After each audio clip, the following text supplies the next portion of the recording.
Hello, friends. It's time for Talk Fort Dodge, the show that uncovers the stories behind the houses and the heart of our community. I'm Jeremiahjcondon. And I'm Todd McCubbin, and today we are here with Fort Dodge's Mayor Matt Bemrich. But before we get into that, let's just do a quick market update.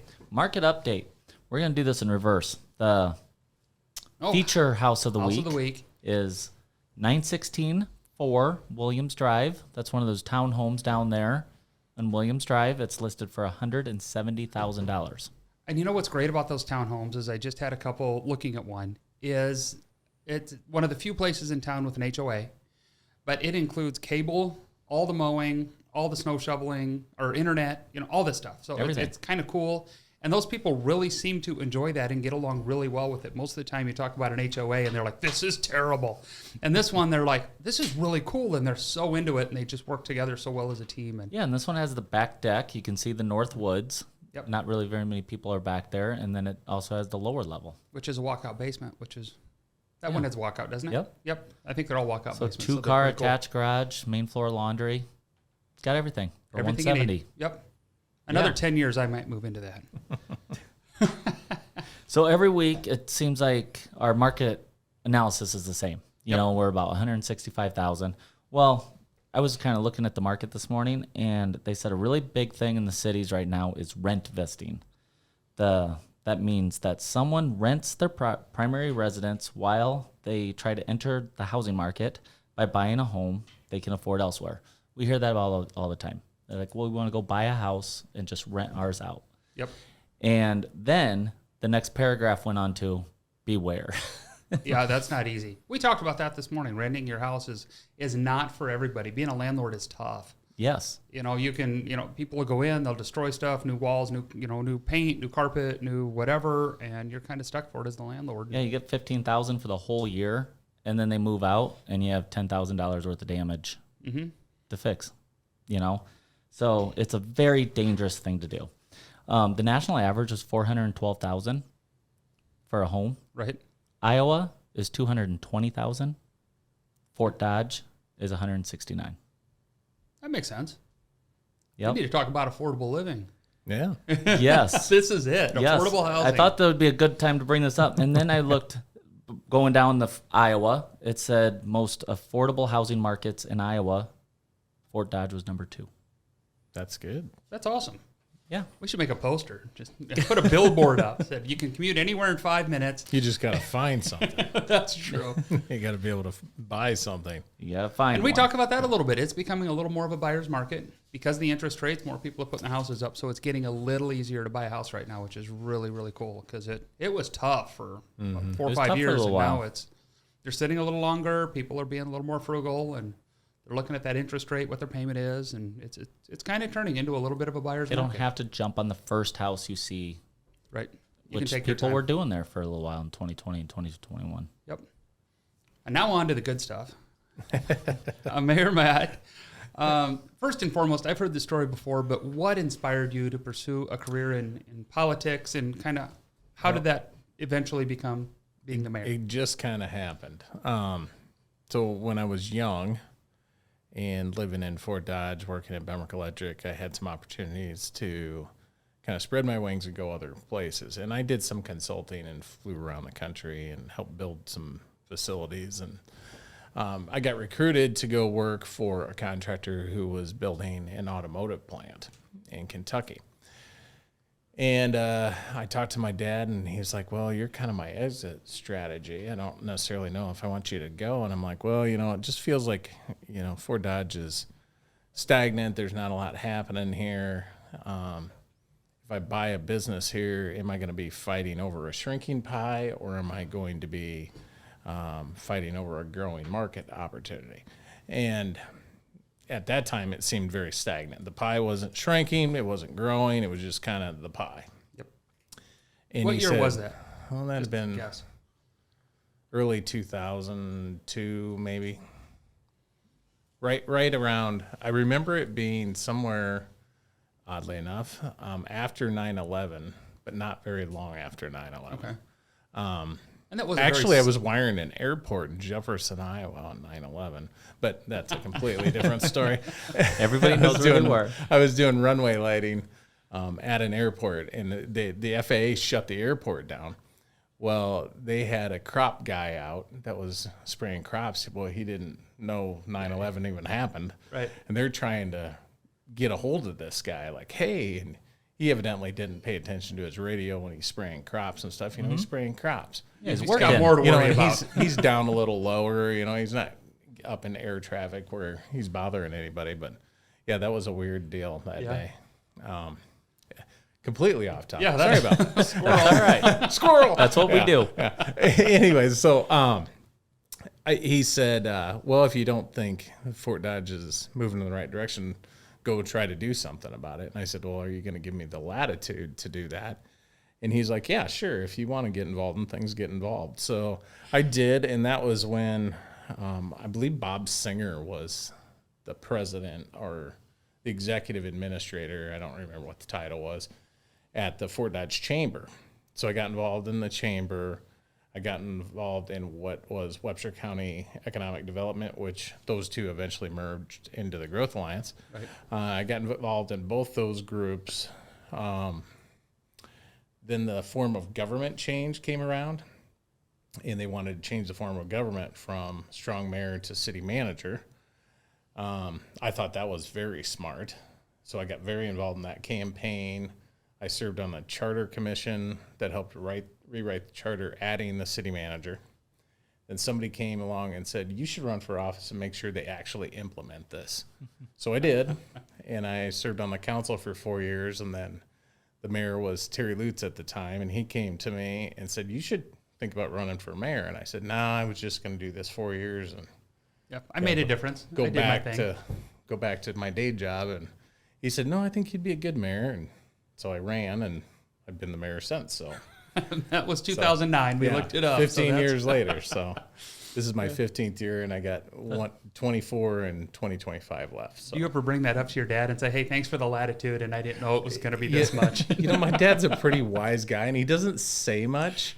He's kind of quiet, but what he does say is usually very profound. Right. He's served on a lot of different boards and committees and stuff over the years, and people would always say, your dad doesn't say much, but when he does, everybody in the room just kind of goes, huh, yeah, that makes sense. He's just one of those guys. He's been probably my biggest supporter. Good. After Michelle and my mom and dad have always, you say something bad about me on Facebook, watch out, my mom will be coming for you. I think I've seen those. Yeah, Keep an eye on she's that. not afraid, man. We had Ed Meyer on last week, and we Did talked you? a lot about how your family has to be involved in this whole process, because what you do, you're so in the public eye, and you have to have that support of your family behind you. You do, and you have to have thick skin. You got to let some things just kind of roll off. I get my ear bent from time to time from different constituents, citizens, business owners, and a lot of times, I often have responded with, well, if it was up to me, I agree with you, and we'd just do that. But this isn't a dictatorship. And if it was, I don't think you'd like the outcome, because I have some things I would do immediately. There'd be some other stuff. There could be some other stuff that people won't like. But, it's a democracy. The council sets an agenda. I work with the council, and then David is the city manager, and we try to implement those things, I can bring an idea forward. I can bring a project forward, but I got to build a consensus amongst those council members. Right. So, it's very rewarding, but it is a lot of work.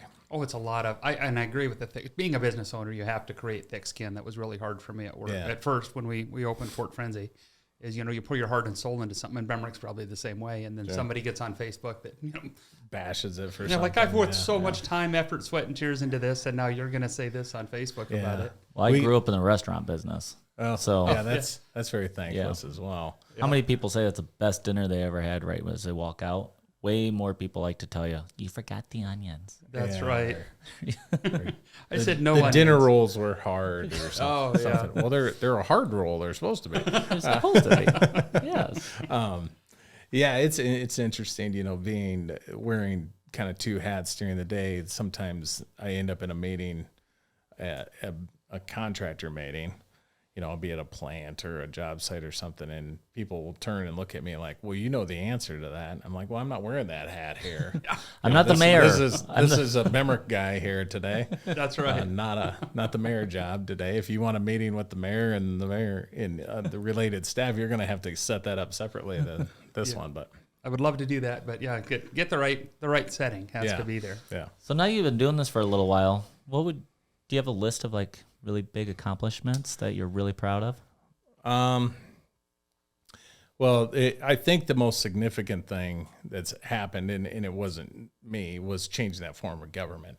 To go from having the inconsistent form that we had, which every time the mayor changed, the vision, the direction of the community changed because the mayor ran the day-to-day.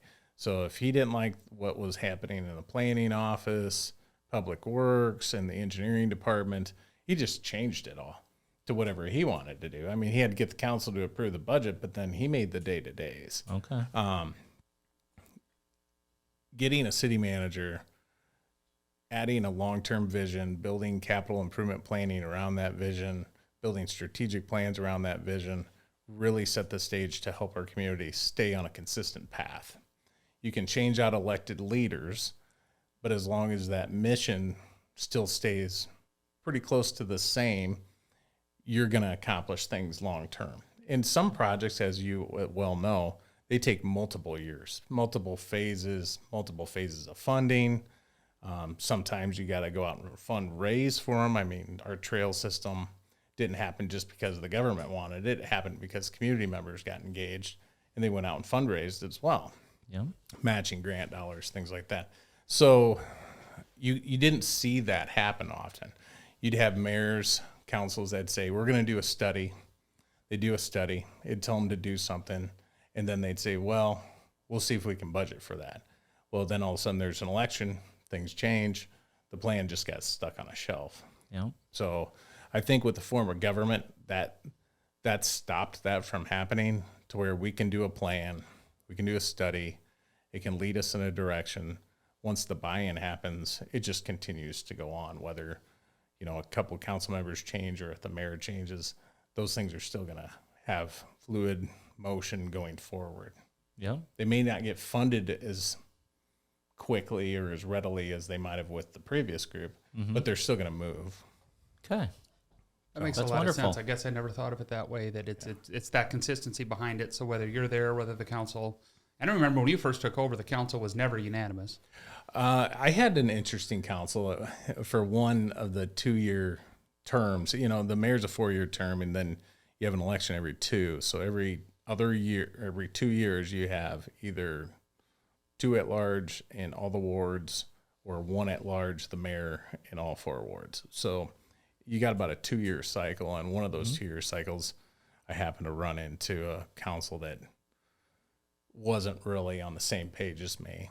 And they had enough votes to do things, but they didn't have enough votes to override my veto, which I did threaten to use a couple of times. I did veto one thing on 5th Avenue South. Do you remember when we poured all the concrete sidewalk, or excuse me, they were brick, and they kept coming up out of the deal. Well, it was the very final payment. The council approved it. I know they didn't really want to, but they basically, I think, kind of were in a tough spot where this contractor's like, well, we're done, la-da-da. I just vetoed it and said, tell him to go fix everything or we're not paying him. He did hustle out and do it.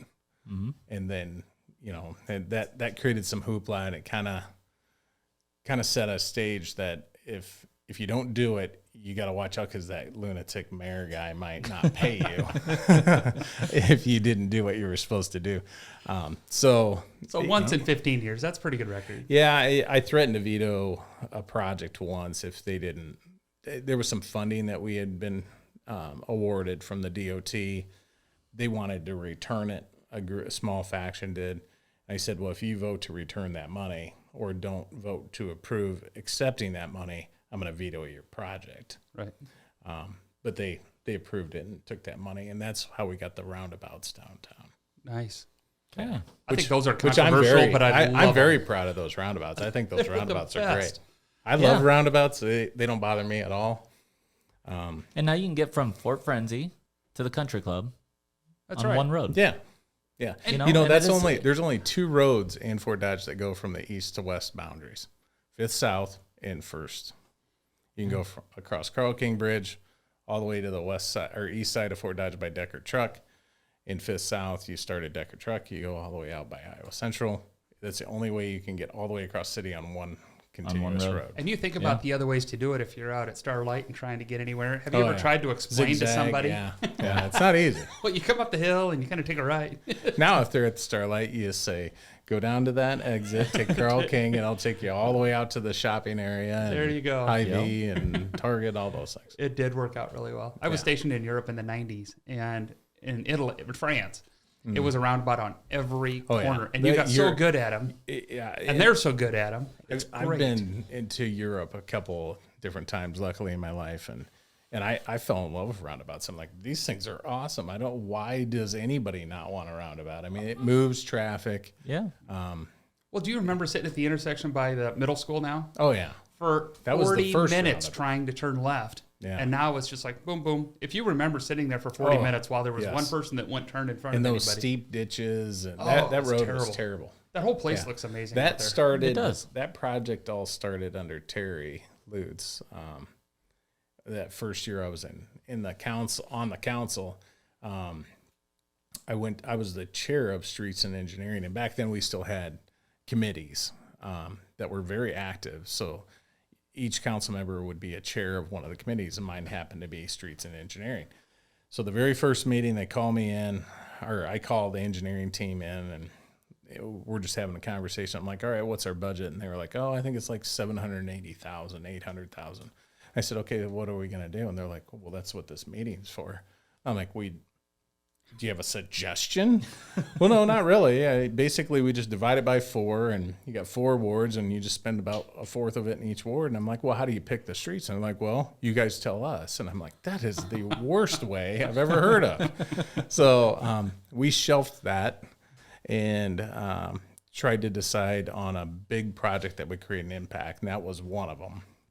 And then there was some repaving of some areas we wanted to make a large impact in. So we did your basic pothole street maintenance that year, took that year's budget, combined it with the next year's. We went to the DOT and started asking about grants and opportunities that Fort Dodge typically didn't look at, and went from there. It does make a difference. And you kind of complain does. about the roads, but at the same time, that is a big project. Absolutely. I mean, and it never ends. I mean, our freeze-thaw cycle makes it that we're Yeah. always going to have roads that are a little bumpy.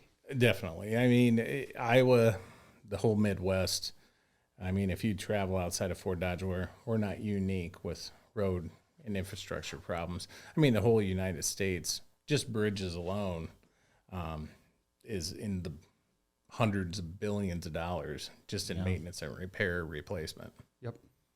Yeah.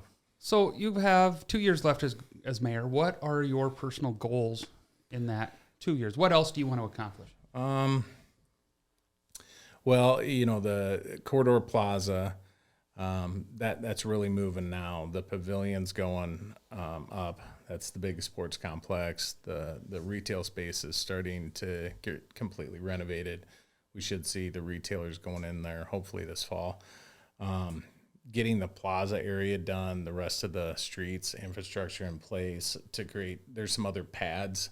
And when I say pads, I mean lots where some development can occur. I'd like to see that stuff pretty close to sold or built out before the end of that time. In the next couple of years? Yeah. That's cool. It's created such an impact. You don't realize until I was at DeVita the other day looking at some windows. And the guy goes, I haven't been here since you tore all this down. It looks so much nicer. Yeah. Oh, being bare the ground looks impact. better than the mall. Yeah, the impact that we'll have, not just here in Fort Dodge, but regionally, I think is going to be, it's going to pay dividends for decades. And, you know, Fort Dodge is kind of like a bucket. And the more you put, every drop adds to that bucket and makes it better and better. And, you know, anytime we can take something and draw more people in, draw more businesses, draw more activity, it raises the level for the entire community. Well, and this is really cool. Last year I did the Fort Dodge leadership, and we went down to the governor's office, and she was actually there, and she let us in. And I was the first one to walk in, and she goes, "Where are you guys from?" Fort Dodge. And she goes, "Oh, that's the Corridor Plaza project or Crossroads." And so she knew about that, and she's like, "That's a really neat project. We have all these malls in Iowa empty, and you guys are taking incentive." To see the governor say that, like the second we walk in, it's like, wow, that's cool that she knows all about that. We use the Iowa Reinvestment Act, which is basically a sales tax TIF. So you create a district, all the new sales tax, not the existing sales tax. So the base sales tax still goes to our local option, all that. But the state's portion within that district, actually we get to go borrow against and use it to help offset the redevelopment, the infrastructure cost. And that way, us as local citizens, we're not on the hook for that. On our taxes, we're basically going to take all the dollars that come into our community as well as the ones we were already spending there and take the state's portion, and then we service debt with it. So it's a really cool project. Out of all the applicants for the Iowa reinvestment districts, we're the only surviving one.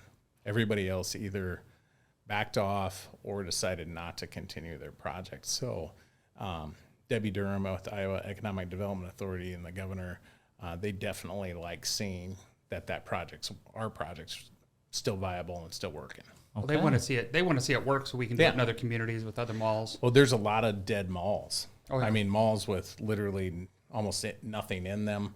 Some people are trying to change them into rec facilities. I've heard of pickleball courts going in on them, all kinds of different uses. It's but funny, really, pickleball and everything. Pickleball is everywhere. Got a warehouse, pickleball. But we're a retail hub. We're an industry or an industrial hub. We got a lot of manufacturing, but we got a lot of people that need to be able to shop, get resources, get a new pair of shoes, get their kids a soccer ball, whatever, hunting gear. So with Dunham's, Shoe Sensation, Maurice's, and then the fourth one that's yet to be named, and then some other retail opportunity, I think we're going to fill the gap of what we need in our community for retail. I still encourage people, go shop local first. If you can't find it and then you want to go on Amazon, go on Amazon. But it is Prime Days, local. Actually. But I do that. Yeah, it is. It is Prime Days. I have 4 things in my cart. And I looked this morning and it went down like $50. I'm like, we should probably buy this today. Yeah, you might want to buy that today. But, try to shop local. If you need a new pair of tennis shoes, go jump over to Brown's and see what they got there. They've got great selections. We've got good retail between Kohl's. Target's actually a pretty good clothing retailer. I think this entire outfit is Kohl or Target. Yeah.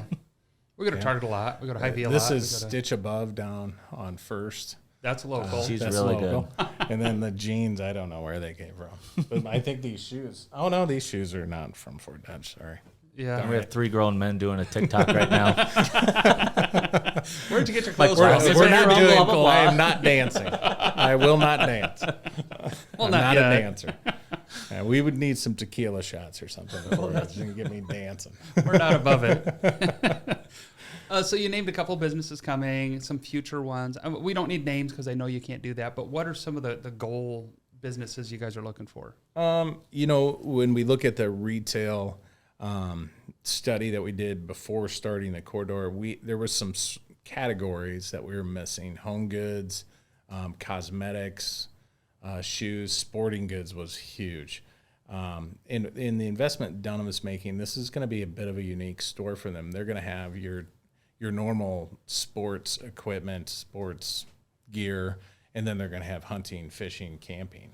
Oh, so it's going to be just like a Shields, a Dick's, it's just their version of it. Sure. Yep. That's awesome. So it's going to have some other retail opportunities, and the outdoor sports are very popular around here, from kayaking, fishing, hunting. Yep. There's a lot of people doing those things, so giving people another opportunity to maybe be able to go get either a high end or an inexpensive entry level kayak or some kind of fun outdoor activity to use on our water trails or out to Kennedy Lake. That's a great thing. Yep. And honestly, that stuff's hard to buy on Amazon. It's not something you can order. I've ordered. Don't stuff. Get it on Temu. No, you'll get a boat about this big. Here comes your large water in the mail. What the heck is that? We ordered My wife ordered something from Temu because it just kept coming at her, and she finally was like, I'm going to order this, and it showed up. She's like, what in the world? I'm like, that's what you get for ordering things on the internet. We ordered a futon for one of the kids years and years ago, and Yeah. it shows up, and it's like 2.5 feet long. It's like a doggy bed. For a dog bed. We had a futon dog bed for the longest time. That's Oh funny. my goodness. How can local residents get involved in the corridor project? And I know we talked about shopping local. Is there other things they can do? Well, every time we do, there's a grand opening, go out and support it, shop there, be part of it. You can always help by just telling the people that hate everything Fort Dodge is doing on Facebook to just stop talking on Facebook. Yeah. I mean, if you hate what we're doing, then quit spending so much time talking about it on Facebook. I don't understand You're that. exactly right. Get involved. I'm not a big Facebooker anymore. I was avid on Facebook for years, and I just couldn't handle it anymore. It was just not that I couldn't handle it. I was just sick of it. It's so much. You can't. My grandfather, my grandpa Bemrich, always said, never argue with a village idiot because sooner or later people can't tell the difference. So I just gave up on Facebook. I'm like, I'll look for like my sisters to post something or my brother in Chicago to post something about their kids. And other than that, I don't really look at it. Yeah, I am very careful about. I don't post much, and if I do respond, it's only to positive stuff. Yeah. I try to say, look hey, to thanks for Facebook saying for that. something positive, but that is a good there's point, a too. lot of negative on there. I mean, if you're on there and you see somebody spreading misinformation and you know the right information, if you feel Say so it. inclined to share the right information, that's a great thing. That's a way that anybody can help online or help their community. I just heard someone. And that's not just about the Corridor Plaza. That could be about anything. Yeah, that's true. I heard someone complaining about the trails again. And I was like, listen, just the other morning, from my house to the aquatic center and back at 6:15 in the morning, it takes me about 20 minutes to do that ride. I saw 11 people. Yeah, I believe it. That's between 20 minutes. Yeah, I saw 11 people All the time you They're see being somebody on used. those trails. Yeah. they're used all the time. all the time. Yeah. And the church had a thing at the aquatic center the other night, so I heard we that. rode our bikes there as a family. And Someone it's said like, there was like 500 people at that thing. it looked like it was like open to the public. Yeah, Like it was full. That's awesome. that's great. Yeah. I'm glad it's getting used. Yeah, Trails, the aquatic center. center's really starting to work. And Yep, the aquatic centers.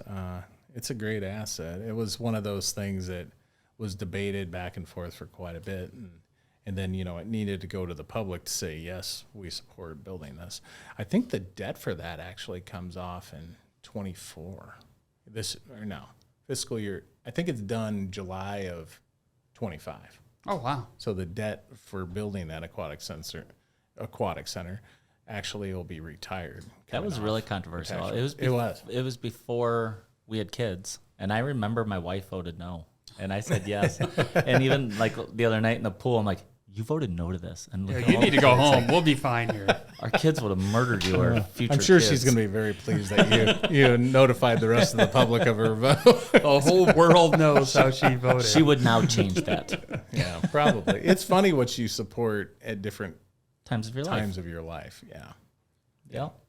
It's like I wanted a water slide. That's right. Yeah. So years ago, and this was when you were first becoming mayor, we put together this 2030 plan. Mm-hmm. And when we were putting it together, and I was just getting involved because of everything I was doing, I'm like, 2030, that's forever away. Yeah. It's not very far away now. Yeah, it's not very far at all. Tell us a little bit about that 2030 plan and how it came about. Yeah. So, and that started during Mayor Lutz's term, and we've done re-envision since then. So the first large-scale visioning project was Envision 2030.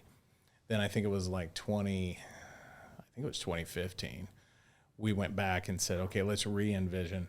Let's see what have we accomplished towards these big goals. What still makes sense to remain in the visioning document, and what makes sense to take out. So we took some things out. We streamlined some things, maybe reorganized the goals a little bit. And then we take that document, and the council uses that to basically set strategies. And then those strategies are broke down into our capital improvement planning and also into our debt service planning. So if we're going to borrow money for our projects, whether it be infrastructure, quality of life, whatever it might be, they'll prioritize based on how the council sees it fitting into our long-term visioning plan. What are we working on now? Are we 2050? Well, it's still labeled 2030. You'll probably see the council talking about doing, and staff talking about doing another update to that, probably starting later this year, and then doing that next year to kind of, again, benchmark where we at, what are the goals, how are we doing towards those goals, and are there things in there that should come out? Are there things that should be added? You got to constantly be looking back at your planning documents, saying, are we doing the right things? If you ever read the city's agendas, it'll tell you right on there that the action item that they're voting on, how it fits into the strategic planning, how it fits into the Envision 2030 plan. Yep. It tells you what goal it's supporting, whether it be like public safety with law enforcement, it could be an infrastructure project they're approving, how that meets part of the goals. Mm-hmm. Well, I remember way back in the day, I was down in the basement at the cellar with Terry Lutz talking about this. Sure. And then years later, Fifth Avenue South took all the poles down. And I think that was like part of this, right? It was a little bit of it. Basically that was more about widening that street to try to create a better climate for retail development. Well, then there was a lot of vacant lots. There was a lot of things that were just dilapidated in bad shape. I mean, if you remember the big pawn shop on 5th and 17th, South 17th, that kind of complex there. Yep. I mean, it was in rough shape. A lot of the building was not really safe to even be There's a couple fully bars using. that the rain would just rain right through. Dugout in the back. Yeah, the dugout in the back. And yep. I think you guys actually bought the business that was making Laritas. cakes. Yeah, not Louann's. Louann's, yeah. Yep, and then we moved it into the mall for a while. It became Creative Cakes, right? Yep. Yeah, so, all those kind of things created opportunity for someone to come along and say, hey, you're doing something well. I've got some opportunity to invest in you. Let's see what we can make happen. So, well, I felt like right from the start that was a big project that improved Fort Dodge that hadn't seen a change in a long time, like a physical change to things. Yeah.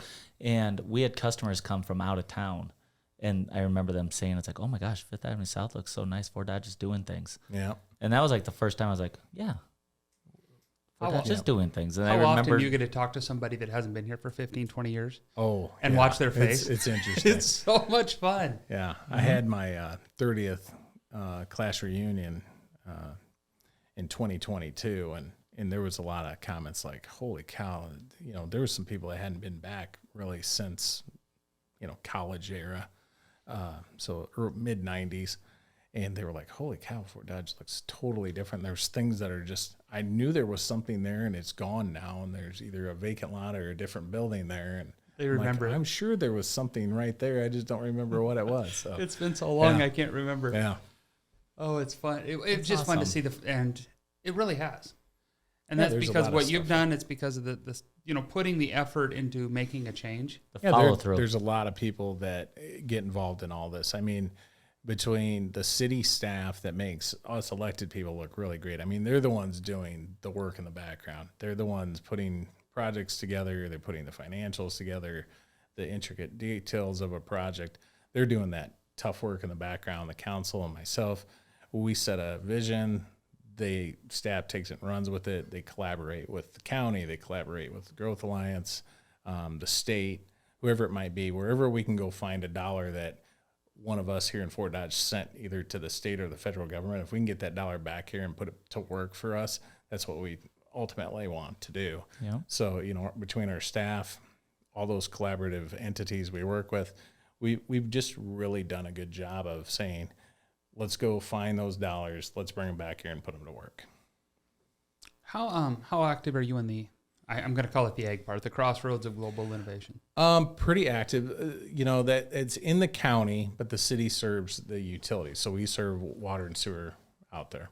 So, our place at the table is more relevant to the utilities than it is actually the land. It's in the county. The county kind of, that's their thing. They control, what's going on, zoning, all those kind of things.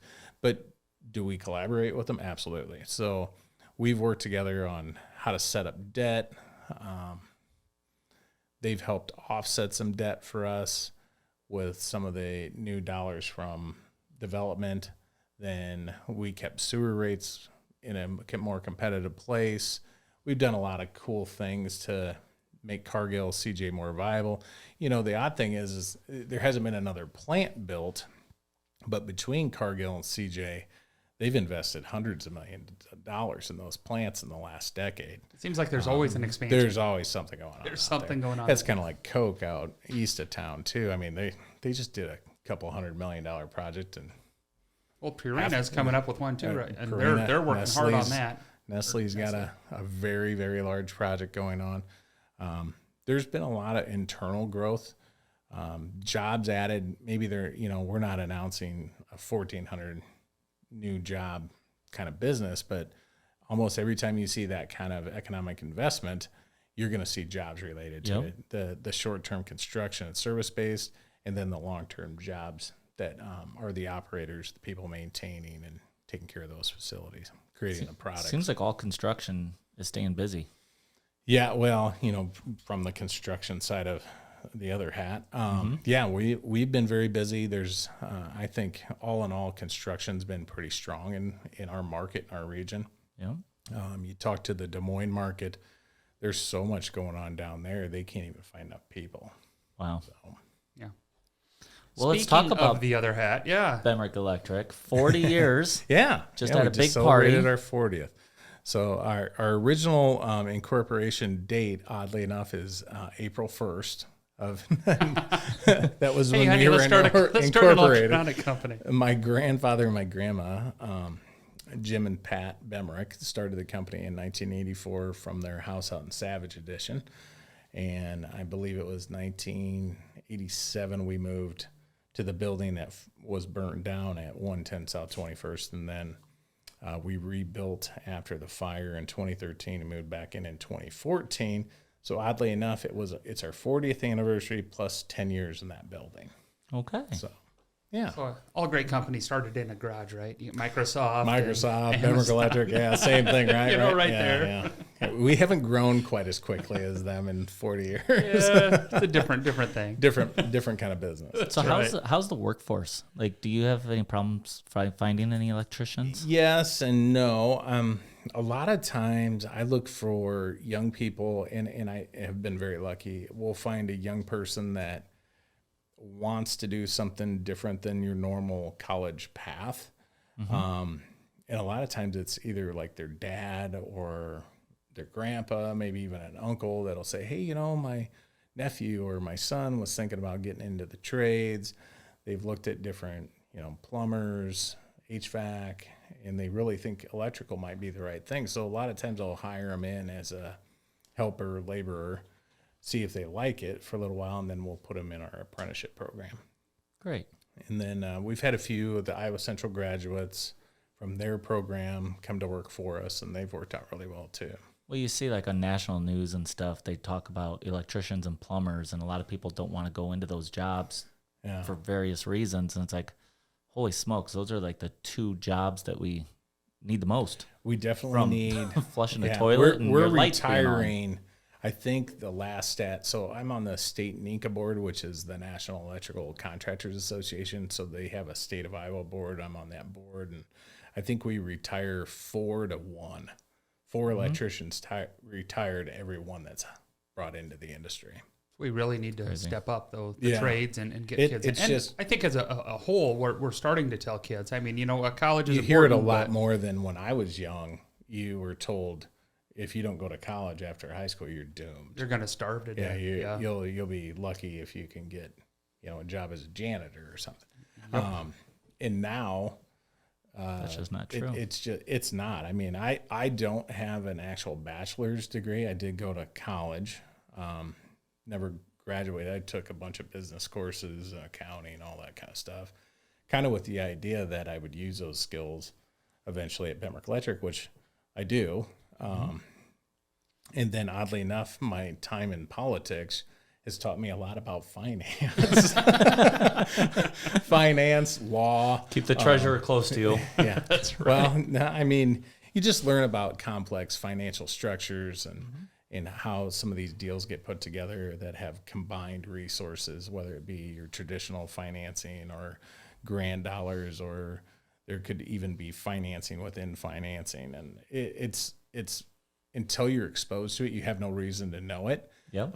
But getting exposed to it's kind of opened my eyes to a lot of different things about how government works, how the private sector works, the differences in how we do accounting. Most governments don't run on a cash basis, not even really a accrual basis. I don't even know what you call municipal finance. It's very interesting because a lot of, they know what's coming in over that fiscal year, and they can spend it kind of whenever they want within that time frame. They just have to be able to balance at the end of the year. So they may be low in this fund and up in this fund, and it just depends on when that money's coming in and out. Mm-hmm. So it's different. You couldn't run your business that way. I don't think any bank would ever let you do it. Yeah, let's try to find one that does and see how. It's probably not a very good bank. No, that's true. If they let you do that, you might want to be scared of the bank. So. That's funny. That's true. Yeah. So just kind of wrap up. We went through a lot of different things. 2 years left as mayor, year and a half. Year and a half, yeah. And biggest thing you want to accomplish, and we'll kind of end with that. It'd be great to see something at least started with the Warden Plaza. It's kind of that big, and I don't have a better term. It's a giant pimple in the middle of downtown, right in the tip of your nose. We were all kids and we had a big zit right in the tip of your nose, and you didn't want to leave the house. That's the zit in the middle of downtown. Yep. It's there. It's a really big building. It's very hard to figure out how to put it together. Yeah. I think Dave Flattery has got some great ideas. But again, it's going to come back to, can we stack all the financing, grants, and capital to put a project together? Right. A casino would help. Yeah. If we could put a casino in there or get a casino in our area, I think that would help everybody, including downtown. That could be an economic development that could really change. And the moratorium on gaming in Iowa expired July 1. Really? So it's actually open now. The Racing and Gaming has not said they'll take applicants, but I think Cedar Rapids is kind of sitting there already with an application ready. Do we have one ready to go? No, but we may. Let's get her done. Yeah. It'd be a great thing, I think, for Ford Dodge. I've fallen on that sword a couple times in my tenure. We know people that have also. Yeah. I have some very good friends that have spent a lot of money and don't have a license. But, I ran around the state of Iowa. Have you ever been booed out of an arena? I have. I went to Cedar Rapids. When Jefferson got theirs, Cedar Rapids had put in applications. They had a public comment session with the Racing Gaming at, what's that center? It's a big, like, arena. It's not the hockey arena, but it's a big open space. I can't think of the name of it. In downtown Cedar Rapids. Well, there's got to be 2,000 people in this thing, and they're there to support Cedar Rapids in their application. And I got up in front of a couple thousand people and talked about why they shouldn't get one. It was a bunch of crap. They shouldn't even be accepting their application because they didn't open it to everybody. And when I got done, I said thank you, and I was booed by 2,000 people. You ever been booed by 2,000 people? It's a humbling experience. And then I had to turn around from the podium and walk all the way back through them. And that was an interesting experience. I had some very nice things said to me that I won't repeat here on your show because I think it's kind of a family show. And we'll have to change the rating. Yeah, you'd have to change the rating. I had some very interesting things said to me. And that's like an episode of Impractical Jokers when they make you go up there and say something you don't want to the entire crowd. Yeah. Well, Except you wanted to say it. I wanted to say it. And I did, and I was not well received. Oh, that's awesome. Oh, well, thank you for your time here today. You bet. We really Thanks appreciate it. Me. And we'll, and for your service to Ford Dodge for the last 15 plus Yeah, years. you have to have me on when I'm not in office, and then I'll tell you all kinds of fun stuff. I can't wait. There's really nothing I wouldn't tell you if you asked me now. So. 2 years from today. Yeah, 2 years from today, we'll have a heck of a show. No, I tease. I would tell you if you asked me today. So. Awesome. Thank you, Matt, for being here. Thanks, guys. That's a wrap at today's episode of Talk Fort Dodge. Stay connected with us on social media and join us next time as we continue exploring Fort Dodge's stories through the lens of 2 lifelong Dodgers. I'm Jeremiah Condon. And I'm Todd McCubbin, and this is Talk Fort Dodge.